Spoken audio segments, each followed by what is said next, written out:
Kirsty Lewis is with us again today. Thank you very much, Kirsty, and welcome back. I am Gail Delmas-Watson from Think Skills. And today we are going to see and touch on what's happening after a formal training has taken place and how you carry on being accessible and interact and build up a relationship with your learners, because we've seen with the blended learning philosophy it is quite essential. How does it work for you, Kirsty? What do you use and how the impact on the learning experience? So getting corporates, this is to utilize the ongoing learning, so the 70-20-10 model. I think philosophically they understand it and they would say yes and nod, but then the actual doing of it can sometimes still be a stretch for them. So something I always write into my proposals are ongoing coaching and webinars post any face-to-face learning event, and whether that's led by myself or by the client, that I think is really important.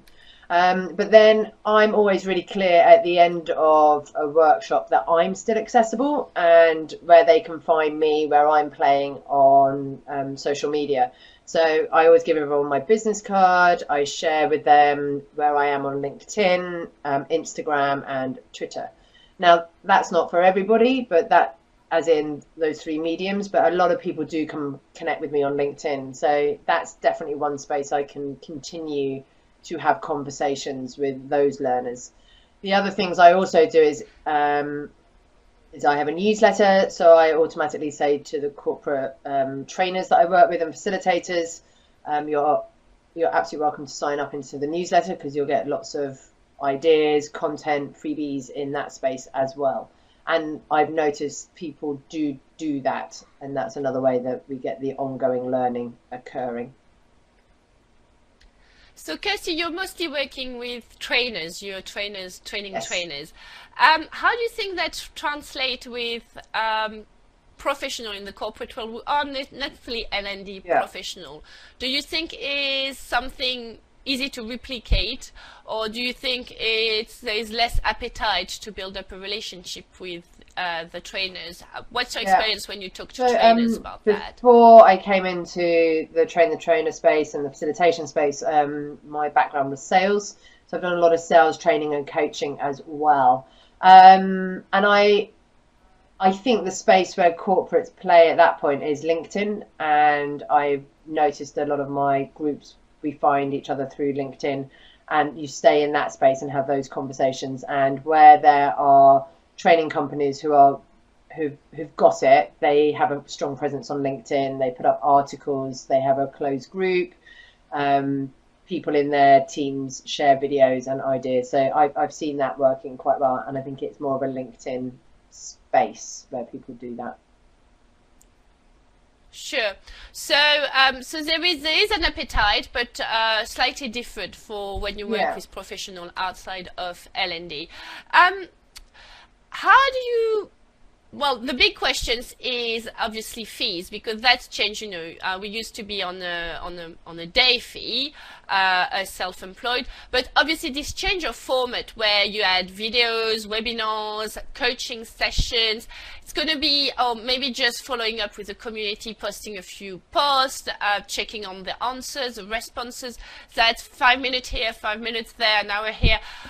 How does it work in terms of fee making, and what kind of conversation does it lead to? And so I think the first thing is the people who do the giving, as in ourselves, we think it's just a short job to do, and we'll give our time and we'll have conversations, and we do it for free, and we maybe unconsciously forget this takes actually more than just 5 or 10 minutes, but also because we're so passionate, that's why we give our time.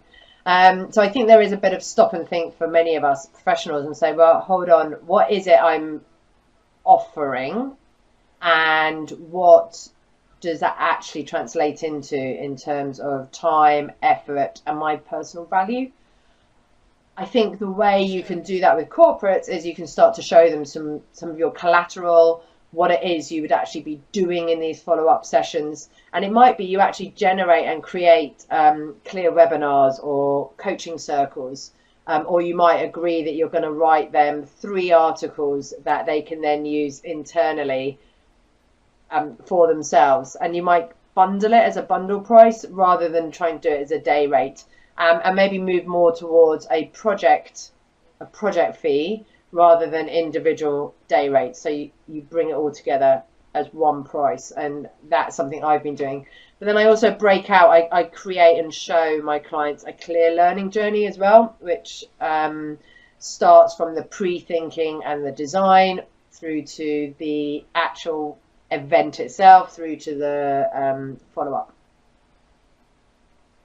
Excellent. And I think that's where we're coming from. It's about making it visual, can see the different step of the transformation and the different step of the journey. So maybe building up a bit more time in terms of preparations of the offer with the clients and explaining the benefits. Do you think it's something the HR and L&D departments are quite, welcoming to at the moment? Do they welcome this kind of experience of learning that spreads through time, or are they still a bit focused on learning as a plaster? I need a training on this. I think it's mixed. What's your feel about? I think it's really mixed. Okay. I think it's down to the individuals that you're working with. I think it could depend on the corporate culture of learning, the individual's attitude towards learning, and you get all manner of I've had all manner of experiences, from no, we don't want to do anything more, we just want a workshop, through to yeah, let's keep the conversations going and show me what else you can be doing and how you can keep supporting my team. So I think it's. And after the thank you, Kirsty, but after the workshop has ended, have you seen an appetite for, well, you've seen for trainers an appetite to keep up, to keep in touch with you. But in the corporate world, do you think, besides LinkedIn, do you think there is an appetite to keep in touch with the trainers, or are they more inclined to, well, get on with our life because there is a lot of talk about the learning organization, and that's a little bit where I'm going to. A lot of organization positions themselves as learning organizations. So what makes the difference basically between those organizations and... I think what happens is it's really easy for learners. We're like elastic bands. We stretch during our learning, and then we're out of the workshop space or the virtual learning space, and we ping back to the day job. And I think that's where then the line managers need to step up and step in. So I can play part of this role, but it might be an element of drip feeding and continuing the learning outside of that space. And I do think line managers have a role to play there. So one of the things I often do is set up pre and post calls with line managers to talk about what are their commitments to their team's learnings and what's their involvement going to be and how they're going to get involved. And again, some companies really embrace that and get it. Others, it's just, no, we've done our job, tick box exercise, and let's move on. And again, it's down to individual learners. Thank you very much, Kirsty. Sorry. Right, and down to I didn't mean to interrupt. And individual learners as well. So some learners, they come and find you on LinkedIn. They come and talk to you. But others, they're just happy to get back to their day job. But I think we can be... we can interrupt their day-to-day thinking though, so don't be afraid to drop an email, don't be afraid to put something on LinkedIn and maybe tag people, just to jar them out of the reverie and get them to wake up again. That's all it takes sometimes.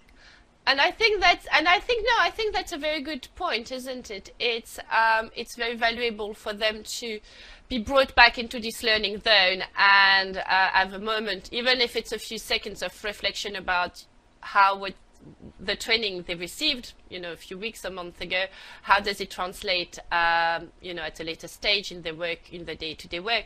And I welcome the comments about managers, because I think it's a common theme, is that if there is not a space for people to apply the learning or for time to reflect and implement change, then no real benefits will be taken from the training, isn't it, Kirsty? I agree. So Thank you very much, Kirsty, for your time. It's been it's the last of our 3 videos, so thank you very much. It's been a pleasure to work with you, and thank you very much. You can follow Facilitation Done Right on Twitter, and you can also follow the School of Facilitation on Twitter and LinkedIn, and learn a lot about how the world of facilitation is changing. And Kirsty always has some excellent webinars coming up. Thank you again for your time, Thank you. Kirsty. Lovely speaking to you.